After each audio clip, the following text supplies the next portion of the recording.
অসমত যিখিনি জায়গাত উচ্ছেদ হ'ব লাগে তাত উচ্ছেদ হ'বই।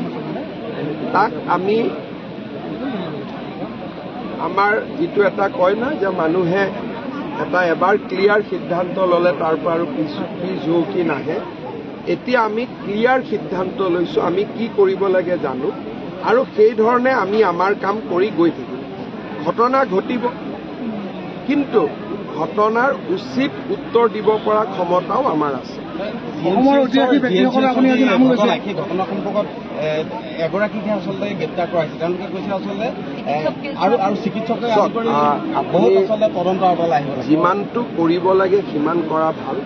ক'ৰবাত যদি আমি বেছিকৈ কৰি দিওঁ তেতিয়াহ'লে যিমানটোলৈকে কৰিব নালাগে তাতকৈ যদি বেছি কৰি দিওঁ প্ৰতিটো ক্ৰিয়াৰ এটা প্ৰতিক্ৰিয়া উঠে।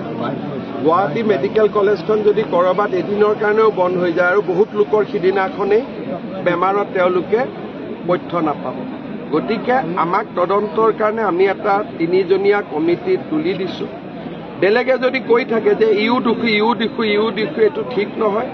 কোনোবাই যদি ভাবে যে এইজন দোষী তাক চৰকাৰে ব্যৱস্থা লোৱা নাই, 3জনীয়া কমিটিক তাৰ আবেদনখন দিব লাগে। কিন্তু মাধ্যমৰ ভিত্তিত চিকিৎসকক এৰেষ্ট কৰিব পৰা নাযায় আৰু তেনেকুৱা কাম কৰাটো উচিত নহয়। ইনকুৱাৰী কমিটি কৰি দিছোঁ, কমিটিয়ে প্ৰতিবেদন দিব। প্ৰতিবেদনৰ ভিত্তিত আমি যি কৰিব লাগে আমি তাক কৰিম। এখন পাই বহুত টান প্ৰশ্ন। আমি এটা চেষ্টা কৰিছোঁ, 2খনো পাব পাৰোঁ, 10খনো পাব পাৰোঁ, 15ও পাব পাৰোঁ, 16ও পাব পাৰোঁ। কিন্তু তাত এনেকুৱা সহজ নহয় যে একেবাৰে বিধানসভা ধৰণৰ BTR ইলেকশ্যনটো BTRৰ নিজৰ। বিধানসভাত কেইটা পাম মই ক'ব পাৰোঁ, কিন্তু BTR ইলেকশ্যনত কেইটা পাওঁ সময় আছে। নতুন মুখৰ প্ৰাৰ্থীৰ অৱতাৰণা হ'ব নেকি? ক'ত বিধানসভাত নতুন এইটো কৈ কি লাভ হ'ব? কালি আপোনালোকে হেডলাইন কৰি দিব প্ৰাৰ্থী বদলিব বুলি, তাৰপিছত আৰু হৈ গ'ল।